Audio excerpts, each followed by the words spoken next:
제가 1에서 16을 묶었습니다만 또 다시 쪼개면 1, 2장이 사사기 계론, 사사기가 이제 도입인 거죠.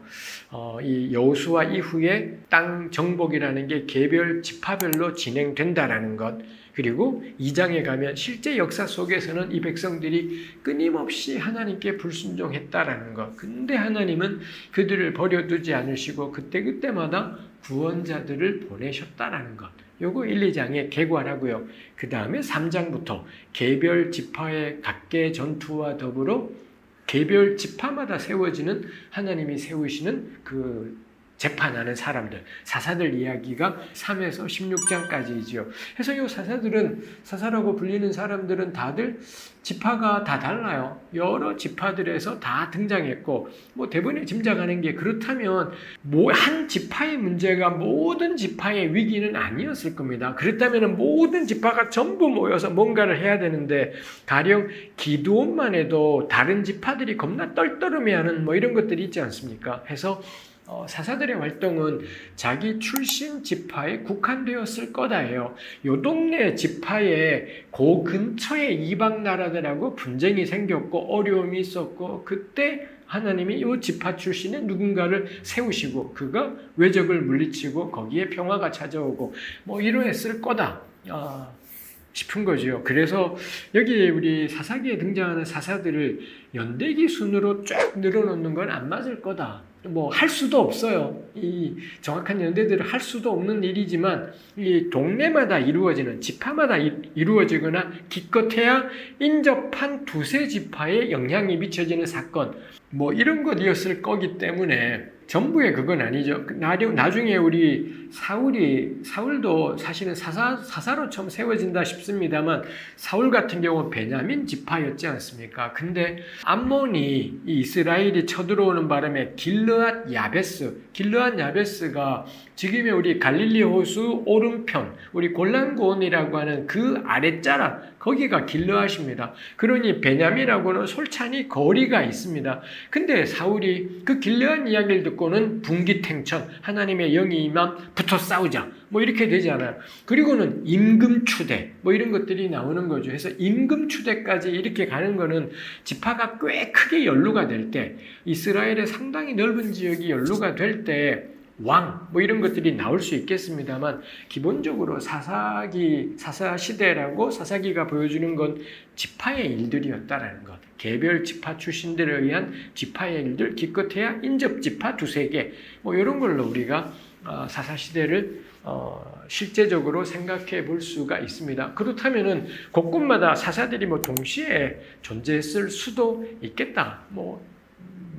맞다라고 하긴 어렵고요. 틀렸다라고 하기도 어렵지만 적어도 앞에서부터 이 온열부터였던가요? 앞에서부터 순서대로 쫘라락 딱 그렇지는 않다. 라는 게 있겠습니다. 그 다음에 삼손이 마지막에 16장의 마지막에 삼손의 죽음으로 끝나지만 도대체 삼손이 언제 있었다라는 건지 삼손 다음엔 사사가 누군 건지 엘리가 사사입니다. 엘리가 사사였다는 표현이 있으니 그럼 엘리와 이 삼손 사이에는 뭔지 이거 우리 알 길이 없어요. 사사기가 연대별 배열이 아니다 보니 우리 그렇게 생각하기가 어렵겠다가 있지요. 해서 사사기 전체의 짜임새가 1, 2장, 3에서 16장, 17에서 21장 일단 요 따위의 짜임새들을 간직하는 것인 거겠고요. 그 다음에 사사 시대를 이야기할 때 이 뺄 수 없는 게 아까 그 왕 이슈와 더불어 뺄 수 없는 게 바알 신화 라는 거죠. 우리 지금의 시리아 지방에 라스 샴라라는 고대 문명 유적지가 있고요. 그곳의 고대 이름이 우가릿이었더랬습니다. 거기에서 대거 이런저런 고고학 유물들이 나왔고 거기서 발견된 토판들이 쐐기 문자로 뭐라 기록이 되었는데 이거 비교해서 해독할 수가 있었고 그러자 거기에서 바알이라는 신에 관한 온갖 이야기들이 다 해석이 되었더라라는 겁니다. 그래서는 구약 성경을 이해하는데 굉장히 큰 도움이 되었던 것이 있죠. 이 바알 신화라는 게 구약의 사사기에 그리고 사무엘서 열왕기에 아주 바알이라는 이 우상이 이방 신이 대단하게 그려지고 이스라엘의 대적으로 그려지는데 그게 우가리 신화에서 아주 풍성한 자료들이 있었기 때문에 뭐 꽤 큰 도움들이 되었더라라는 거죠. 구약 성경에서는 자세한 내용이 나오지 않지만 그래서 우가릿에서 발견된 토판의 중심으로 바알 신화가 기본적인 내용이 그런 게 있더라는 거죠. 바알이 이 폭풍의 신, 구름과 폭풍의 신이라는 겁니다. 구름이 끼고 폭풍이 불면 비가 내리는 것이기 때문에 특히 또 이 고대 팔레스타인도 그렇고 이 동네는 건기와 우기가 명확한 동네입니다. 비 올 때 오고 안 올 때 내내 안 와버리고 이러는데 이 바알이 이 폭풍의 신, 비가 내리게 하는 신이다 보니 당연히 그 다음 이어지는 게 풍요의 신, 다산의 신 뭐 이런 것도 이어지게 되는 것이지요. 그래서는 바알이 이 땅속 세계의 신, 이 모트가 히브리어로 죽음이라는 뜻인데 우가리도도 히브리어랑 단어가 같은 언어라고 할 수 있습니다. 문법이 조금 다르고 그렇지만 히브리어를 배우면 우가리도도 좀 비슷한 단어들이 꽤 있기 때문에 그럭저럭 뭐 이런 것들이 있습니다. 그러니 이 바알이 땅속 세계의 신, 죽음의 신은 모트를 방문했고 모트가 바알을 죽여버립니다. 이제 바알이 없어지게 되니 이 폭풍의 신이 사라지게 되니 그럼 지상에는 건기, 비가 오지 않는 건기가 시작이 되는 거고요.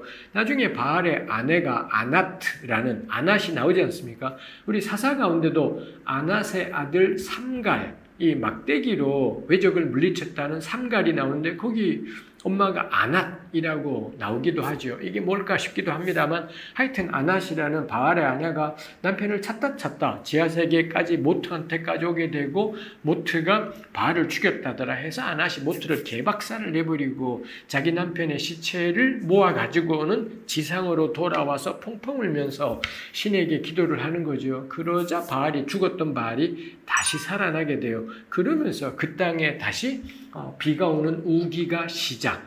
이게 바알 신화의 사이클인 거죠. 그래서 바알의 죽고 부활하고가 건기와 우기와 같이 맞물려 가는 것.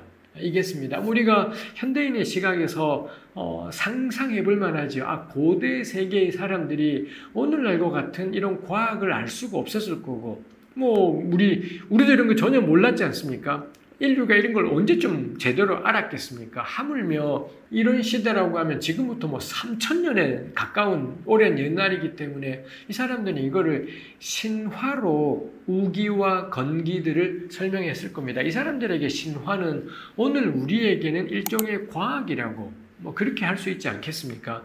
우리한테 구라라는 게 2000년 전, 3000년 전 사람들에게는 구라가 아니라 세상을 해석하는 시각일 겁니다. 단군 신화니, 박역거세 신화, 고주몽 신화, 고대 유럽 세계의 신화 전부 다 고대의 사람들이 자기를 둘러싼 세상을 해석하는 방식이 그 안에 담겨 있는 것이지 않습니까? 그거를 과학이냐 아니냐의 시각으로 보는 것 자체가 오늘날의 오만한 것, 이겠다 싶은 것이 있죠. 신화는 신화인 채로 의미가 있는 것이겠습니다. 해서 바알 신화 역시 마찬가지겠죠. 해서 고대의 사람들은 이 바알의 부활을 기대하고 소망하게 되고 이 바알이 속히 부활해서 이 우기가 도래하도록 갈망하게 되고 이 바알을 숭배하는 신전에서는 그런 제사가 벌어지기도 하고 그러했겠다.